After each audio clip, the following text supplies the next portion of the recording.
Hello, and welcome to the second episode of Articulate Thoughts, personal video log of Adriel Choa. And today is Wednesday, August 31st, and it's 12:32 a.m. And I know in my last video blog, I said I was going to post a video every Tuesday. And this Tuesday, I woke up at 4:30 a.m. and I told myself, okay, I'm going to start my day by recording this blog and posting it, and then I'll be on my way. And I had some challenges with recording the video, so I said, okay, I'm going to put this aside, go throughout my day, and do it at the end of my day. So I went throughout my day, and I was just having a lot of fun. I was hanging out with some really cool people, and just really enjoying myself, and I said, the blog could wait, and it has waited till now. I'm really glad it happened this way because I decided to completely change the topics of what I was going to talk about, and I feel much more comfortable and very motivated and inspired, and I feel like I'm in a better flow now with this new topic. So the new topic is group dynamics, and I want to talk about it using two different personal experiences from my life. So the first personal experience of like group dynamics I want to talk about is my job. So my job is I'm a server and I'm a waiter taking orders at tables at a restaurant. And I don't know. I guess for like a lot of people, it might not seem that big of a deal, but for me, it is because I was in this situation where I was in a psychiatric ward. I was in a very unstable part of my time of my life. I was just physically, mentally, emotionally like unstable. It's all over the place. So I was in the psychiatric ward for the first time, and I was supposed to be there for a week. It's very, I was very depressed, very isolated, very lonely, and I was just really like very miserable, like in a personal hell mentally. And my sister visited me with her boyfriend and my mom, and my sister left me her Nintendo DS, and she also lent me a game called Diner Dash. And if you haven't played Diner Dash before, it's basically like a simulation game where you're a server in a restaurant and you have to just kind of run around and serve guests and time everything. So then when the guests want refills or they want to take their order to take place, and you gotta make sure everything's all good.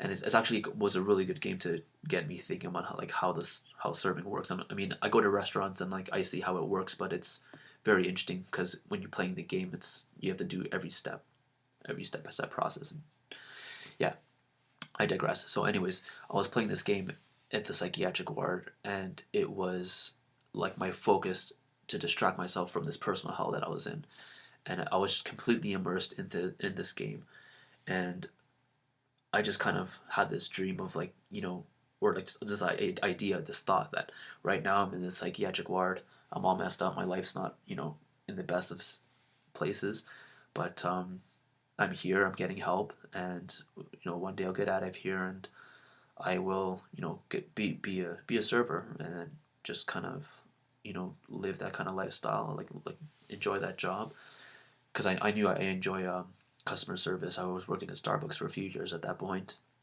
and I knew that servers made a pretty good money, and I just kind of dreaming about like the kind of lifestyle I could build with that kind of making that kind of money. And sure enough, when I got out of there, I applied for a bunch of jobs, but I couldn't get any at the time because I didn't have proper experience, and I didn't have really good personable skills, or I wasn't really good at interviews at the time. And I set that aside, and 6 years later, I actually got the opportunity to be a server. And since then, I just kind of kept doing it because I really really enjoy it. So and the reason I enjoyed it is because of the group dynamics. There's just this thing about restaurants. It's very much like a ship where everything kind of has to be in harmony. Everything has to flow, and all the workers kind of be lined up and like on the same page for everything to run properly. And if one area struggles, the other areas are going to struggle. So like it's in everyone's best interest to help everybody out. Now the interesting thing is like in a restaurant, there's a lot of ego and all these you know people argue and just have these fights, and that's part of the group dynamic though. Just understanding that people are people and everyone's a unique individual, and you have to understand how to deal with the situation. But yeah, like it's just interesting because you could see how one individual's actions could affect so many different things. Like if someone comes in and okay, let's say someone comes in and they're moody and they didn't, you know, maybe they're hungover, they didn't eat lunch or whatever, and they're just in a bad mood. Like, let's say this person's a server.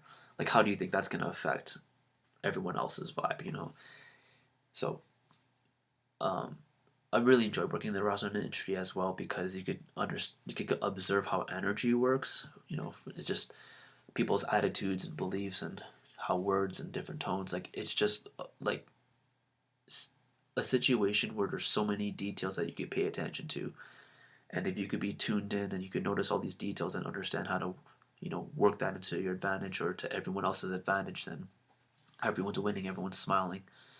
So um, yeah, so that's one aspect of group dynamics that's really interesting to my world right now. The other group dynamic is on the dance floor. So every Tuesday, I I dance with a group that gets together, and it's like a moving meditation group, and it's very interesting because I guess it doesn't really matter where you're dancing because like the concept is still the same. Like when you're on a dance floor, like everyone is contributing like a different vibe into the atmosphere of like the whole room or the whole club or wherever you're dancing. And it's almost like every single person, every individual is a different ingredient, and there's this energetic soup, and everyone is just contributing different flavors and different intensities of different spices or whatnot. It's just very interesting. Like I'm there every single week because I volunteer at this dance group, and like just from week to week, it's always different. The music is always different. The instructors change from time to time, but it's always like the individuals, like the dancers on the dance floor that are different. You never get the same combination of people. You know, there's some core people that show up that are really into it, such as myself, and there's maybe five or six other people that consistently come every single week or close to every single week. But then it's just everyone above that. There's usually like 10 or 15 people. So you have your core group, but then everyone else is like changing in its dynamic, and it's a very very beautiful thing to see. Just first of all, they're just amazing dancers. A bunch of people that are like professional dancers, and they just move majestically. It's just and another thing too is just people that are so open with how they express themselves, and that's also a beautiful thing to see. Again, like working in a restaurant industry, like there's a certain etiquette, there's a certain proper way, certain amount of way you should be talking and your language and your tones. So it's very like rigid, and you know there's not a whole lot of freedom how you express yourself. I guess maybe more than like an office, but even so, it's still like limited. And then to be in a dance group where you go on a dance floor, everyone's just going like bananas. Everyone's just expressing like they're really just listening to music and tuning into how they feel and just like, openly expressing that is a very very beautiful thing, and really grateful to be part of that. But I don't know, like I just feel like there's so much positivity can be drawn from group dynamics if you're like really looking for it. And one big thing about group dynamics too is also understanding and how a group is affecting you. And when I say group, it could be like you're like just one on one with like your best friend, or it could be like a group of like three other people, or like a restaurant, or whatever the case is.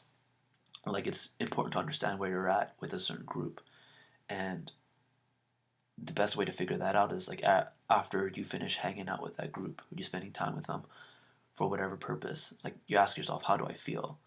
If you're feeling good, you know, you're feeling inspired, you feel motivated, you feel encouraged, you feel just like very, very happy, then that's obviously like a good sign, and those are the good people for you. But if you feel like, you know, you're drained and you're not so motivated and you're feeling pessimistic and jealous or any kind of those negative emotions, then they're obviously bad for you. And I think it's important to really ask yourself these questions every time you hang out with people and just figure out like who's good for you and who's bad for you. Just pursue those friendships and relationships that are good for you, and you know, maybe spend a little less time with people that aren't. So that's my whole rant for this week. Hope it was productive and people who are watching this get something out of it. Uh, yeah, leave any comments, questions, concerns in the box, and it'd be great to interact with anyone who's willing to put themselves out there as well.